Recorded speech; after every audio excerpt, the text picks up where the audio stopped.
حضرت انس رضی اللہ عنہ سے روایت ہے، رسول اللہ صلی اللہ تعالی علیہ وسلم کا ارشاد ہے،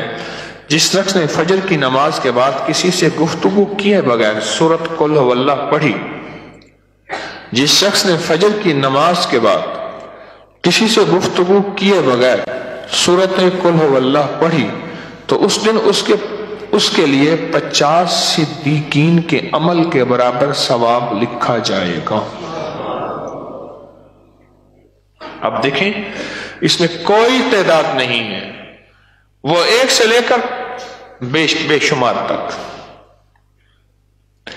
اور مل کیا رہا ذرا اس پہ غور کیجئے گا، 50 صدیقین کے عمل کے برابر ثواب لکھا جائے گا۔ 50 صدیقین، نبوت کے بعد جس چیز کا سب سے بڑا مقام ہے وہ صدیق کا مقام ہے۔ اللہ نے 4 درجے بیان کیے، اولئک انعم اللہ نبیین والصدیقین والشہداء والصالحین۔ دوسرا درجہ ہے صدیق کا، اور فرمایا کہ صدیق وہ ہوتا ہے 360 اخلاق کے باب ہیں، صدیق میں وہ 360 پورے کے پورے ہوتے ہیں، اور حضرت صدیق اکبر رضی اللہ تعالیٰ عنہ میں وہ 360 پورے کے پورے تھے۔ بولو۔ اور فرمایا صدیق قیامت کے دن نبی نہیں ہوں گے لیکن صفوں میں کھڑے ہوں گے صدیق، اور اللہ پاک کی آواز آئے گی میرے صدیق کہاں ہیں؟ اور فرمایا سب سے پہلے صدیق اکبر رضی اللہ تعالیٰ عنہ قدم بڑھائیں گے، اور ان کے قدم بڑھانے پہ خود فرشتوں کو بھی حیا آ جائے،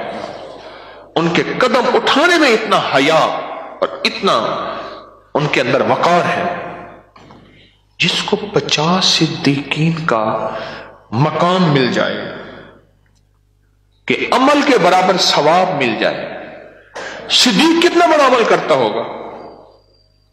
اور کتنی عبادت کرتے ہوں گے، اور اللہ کا جو نیک بندہ جس کو صدیق کا مقام ہے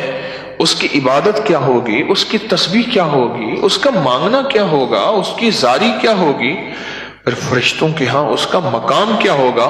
اور پھر اس کی دعا پہ آمین کیا ہوگی۔ 50 صدیقین کے مطابق اللہ اس کو ثواب عطا فرماتے ہیں کہ جس طرح کوئی 50 صدیقین نے کیا کی، عبادت کی،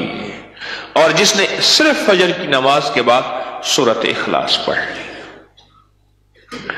کیا خوش قسمت انسان ہے، کیا اللہ کے ہاں اس کا مقام ہے۔